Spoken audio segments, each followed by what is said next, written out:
Duel Review is brought to you by NexusDigitalComics.com. On today's Duel Review, the anime RIN. I'm RJ. And I'm Nick. Let's get to it.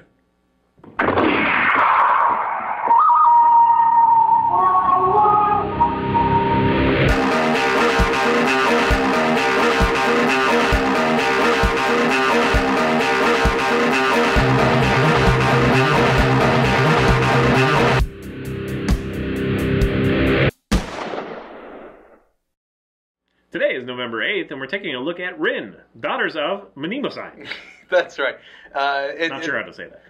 It goes by three names. It's either RIN, Daughters of Mnemosyne, or RIN, or Mnemosyne if you're in Japan. RIN kind of looks like a J a little bit. Mnemosyne. Rijin. Yeah, that I does look like a J. But M-N-E-M-O. before you go any farther, the intro to this is pretty cool. I actually like it. The music is awesome. It's got some weird imagery, and then like the actual logo, it looks nice, and the way they like sketch it into place or whatever. That's cool. Yeah, I like that. I like that bit too. I like the opening, except for when you actually listen to the lyrics. Well, see, like, that's funny. Kinda, yeah, it's ridiculous. I like the sound, the music behind the lyrics to me. So this came out in 2008. It was produced by Zebek and Genko, and it was brought to us by Funimation. You should be watching. It is on Netflix right now. It's 6 episodes, but the episodes are 45 Well, minutes the first ones are like half an hour. And you were like, oh, it's 40-something minutes, and one of them was like a half an hour or something. I don't know. Really? It felt like it was going fast, and then all of a sudden, like, screeching halt, so it took a while. And the only reason it feels long is because it's awkward. Yes, there are a lot of awkward scenes. So let's just go through the story first. Okay, so essentially you have the Yggdrasil, which is the Tree of Life, and only immortals can see it. And it's freaking cool, I think. Unless it's like these clouds over the city, but it's a tree and branches of like lava spirit stuff. That looks pretty cool. And whenever you see that, you'll see these like spores almost. Yeah, they look like spores just kind of falling. Spirit fruit. They're spirit fruit. Is that tree life time fruit? Time fruit. Haha. Yeah. Well, yes, time fruit. So there's the Tree of Life, and it produces immortals. One of the immortals is RIN. Oh, I should mention that the women become immortals and the men become angels, which look more like vampires with big red wings, 6 of them. Yeah. And they eat. 6, I think it's just 4, but no, there's 6. There's 1, 2, 3, little one. And they eat the immortals. So they, as soon as the guys eat the girls. But more than that, at first it's like they make love to them to kill them. But right. It actually turns out to be eating. Right. But whenever an angel is close, that female immortal kind of goes weak, and she's like craving the angel to eat her. Like, this feels so good. Not just that, yeah. It's just craving the bodily, yeah. Yeah, it's sex. Yeah, it gets pretty awkward very quickly. It's one of those things. Like you said, you watched it first, and you were preparing me. Like I suggested it because it was on Netflix and it was short. So, and you were like preparing me. Like there's a lot of nudity and a lot of sex, especially like lesbian stuff. And I'm like, what? Okay, and then I started watching the first episode, and the episode was awesome, and it was like, this is great. I love this. I'm into the story. Characters are awesome. She kicks ass. This is going to be fun. Second episode, there was some weird stuff, but to me it was justifiable. Like, Nick and I always talk about how if you're naked running through the jungle because you're a wolf dude, that makes sense. Or, whatever. Wolverine being naked makes sense. If you're, whatever, it needs to have a story to make sense. And this, to me, made sense because she's basically being tortured in a very personal way, and to get you really uncomfortable right away, they just take your clothes off. I mean, that's torture. Yep. So that, even though it was kind of like, okay, there's a little bit of fan service here, but there's a lot. It was justified. I'm talking about the second episode. It was sort of justified. So I'm like, okay, well, if it's just this, I can forgive it or whatever. And then it started getting really into the whole, because I think right after the funniest thing in the entire anime, which I won't spoil, was the first really awkward moment where she basically has to pay for information with lesbian sex. Yes. So it's never the same after that. And it's just awkward. Now, having said that, I don't think that there was anything too, like, when we were talking about High School of the Dead, it's gratuitous fan service just for fan service sake. Mm-hmm.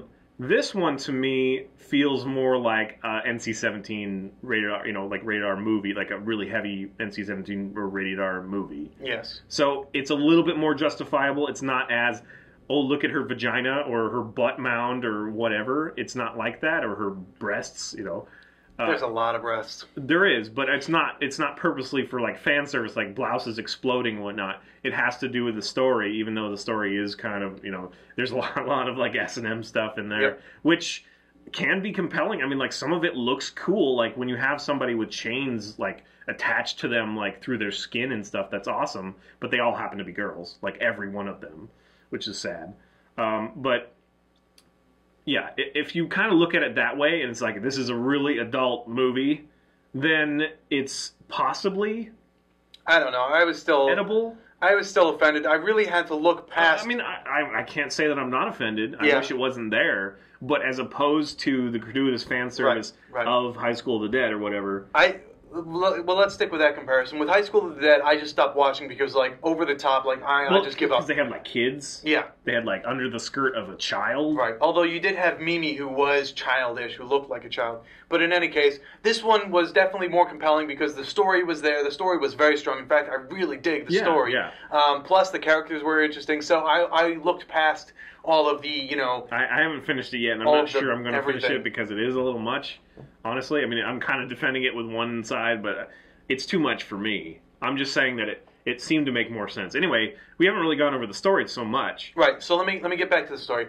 So we're following RIN. RIN is 1,000 years old, give or take, but we're looking at a specific time period, the period between 1990 and I think the last date that I saw was 2055. So, you have a big gap there. You're going to span 3 generations of characters, which is interesting. You're going to follow... Right. You're going to follow Rin, but she meets a character who turns out to be something that I'm not going to give away, and then, well, he turns out to be 2 things that I'm not going to give away.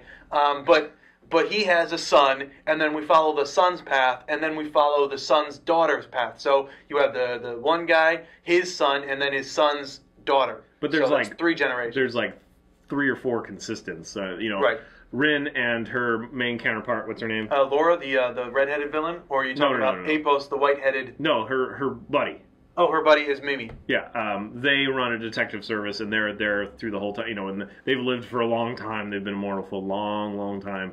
But yes, there's the main villain who becomes like robot cloney kind of weirdness. Although we find out that Laura is not the main villain, it's actually Apos. Okay. I don't want to give away too much, but she's actually kind of cool. I like that villain. She's kick-ass. She is pretty cool. She's a tough cookie. And she's not weird like the other one. The other one that does like the dissection and torture and all that stuff. I'm compelled by that character because she's freaking nuts, but she goes too far and it's just weird. Oh, that's a different character. Yeah, I'm not even going to talk about her. Okay, and then there's the informant that they have to pay with sex to get information. Right. She is ridiculous to me. There's no reason. I don't understand what you gain from that, except for just kind of an awkward. I mean, it is something I haven't seen before. I'll say that. Yeah. But But I mean, how much money could you possibly make? If you use sex as a payment for stuff. Huh? You're not going to make any. How is she an informant? Oh, you mean? Well, yeah, she's obviously independently wealthy otherwise or something. She must be. But I don't know. Whatever. But the main character is a character named Apos, and this character is, you don't know where they're coming from. It's like, well, why are you doing that, and why are you doing this? You mean the weird guy? Yeah. It's just you don't get it, and then at the very end you're like, Yeah, it's funny that when we talk about this stuff, and like the other anime that made me as uncomfortable was Speedgrapher. Yes. But this one to me makes more sense, even though it probably has more that makes me uncomfortable altogether. Agree. But anyway, I like the story, everything. Yeah. There's some really great stuff in here. So if you can stomach it, or if you don't care, then you might want to check it out. Anybody who's kind of squeamish with this stuff, just I guess skip it. It's unfortunate. Yeah, you get a lot of shirt ripping. You get a lot of puncture wounds. This is one character who takes Rin and she pierces the crap out of her. Yeah, everything.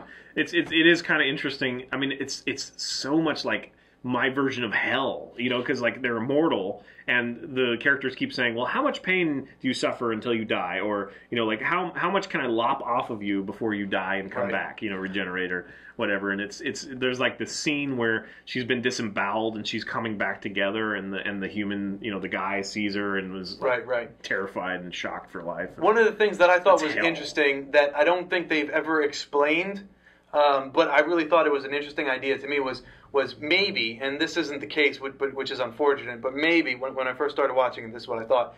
Maybe when Rin and Mimi were changed into immortals, when that little life or time fruit went into them and they became immortal, that they have to repeat this certain event every day, because that's when they became immortal. Oh, and you're talking about the very thing? every episode just about starts with her saying, "Mimi, can I have a glass of water?" Mimi comes over with some vodka, pours it, and says, "Vodka is Russian for water," or something like that. And so, it's like, I thought that would have been cool, but they didn't do that, and I don't know why every episode pretty much starts off with that I scene. think it's because that's part of what keeps them grounded. If you live that long, if you don't have some kind of thing that you do over and over, you might just go crazy. Yeah. I didn't get that at all. I never assumed that at all. I did. I thought it was a cool idea. I did think that maybe it was also a show that time has passed, because I don't know, if it's not the thing to keep them grounded, then it would be those things that, okay, we're at another time where they say, because obviously they're not doing it every day, because they're like, well, what are you doing? Why are you bringing me vodka? Yeah.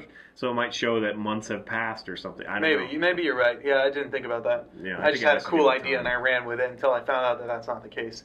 But anyway, so yeah, again, it's on Netflix. We want to review some of these, and so I guess this serves as a warning as well as there is some good story here. Yes. And it's another one like High School of the Dead, which had some fun character and like some fun moments. It doesn't have as rich a story, that's for sure, but it had some fun moments that's totally tainted by how far they go in that fan service, nudity, S&M direction. And that's High School of the Dead, not Rin. Rin was actually pretty good. Well, yeah, but it's the same thing. It pushes it too far into that direction where you're just uncomfortable for uncomfortable's sake, and I'm not sure that it adds anything to the story. Yeah, I don't think it does. Like the whole angels eating, fine. Angels having sex and the immortals wanting to have sex with the angels and being drawn to them physically. I'm back and forth on that, because yes, it is just like, why are they doing this? But at the same time, it gives a good reason to debilitate the immortal, into being able to die, essentially. So it's like, oh, I'm going to die now because the angel's here. But although some characters, mostly Rin, fights off the angels and, gets away with their life. So. Yeah. I mean, because even though they say it's always irresistible, she's still stabbing him with a knife while she's like, take me. Yes. I love this. So, I don't know. It's kind of a sick thing. It really is. But there's some really awesome story. Yeah. So it is pretty good. I don't know. Is there a manga? Was there a manga? There was a manga made off of this, but I don't think it was that good. I didn't hear much. I think I remember seeing it. Yeah. Anyway. All right, guys, that's it. If you have any more animes that you are going to recommend, we would love to look at them. I'm sure we're going to do a cure at some point. I mean, there's like a lot of classics we haven't done. Oh, yeah. We'll need to do those, but right now we're just kind of sticking to the Netflix because it's what's on. Yeah. So, all right, guys, subscribe to our YouTube channel, please, and follow our great playlists. Game Lab has been a lot of fun. Moonfire and Fover are great. Thank you. And please leave comments. We love comments. And you can help support us and our new digs by buying our wares at spiderwolf.com. Yes, please. T-shirts, card games, art prints, and much more. See you later. Oh, damn it. Please. I think you really knocked Right mine. in the middle. You knocked mine. Our movie this week is Awakenings. The Flintstones reference. Cereal. Well, you don't like the Flintstones? No, I've never liked the Flintstones. I like Barney a little bit, I guess. Oh, Barney Rubble. Yeah, Barney Rubble, not the okay, kid. I love you, you love me. We're a happy family. And I'm going to jail because I touched you under there. What? Daughters of Mnemosyne. What? You? Mnemosyne. Oh. And it is the... Yeah, this one will be fun. If you like uncomfortable nudity and lots of S&M, you'll love Red. Daughters of Mnemosyne. Mnemosyne. And you get it. You need to talk, man. Uncomfortable nudity abounds. Don't watch this with your parents. No. Talk, man. Jeez. Today is November the 8th, and we're taking a look at the anime RIN. Daughters of Mnemosyne. What is it? Daughters of Mnemosyne. Mnemosyne? Mnemosyne. Mnemosyne? Mnemosyne. Well, Mnemosyne. it's a mnemonic device. I can't say it. Pneumatic.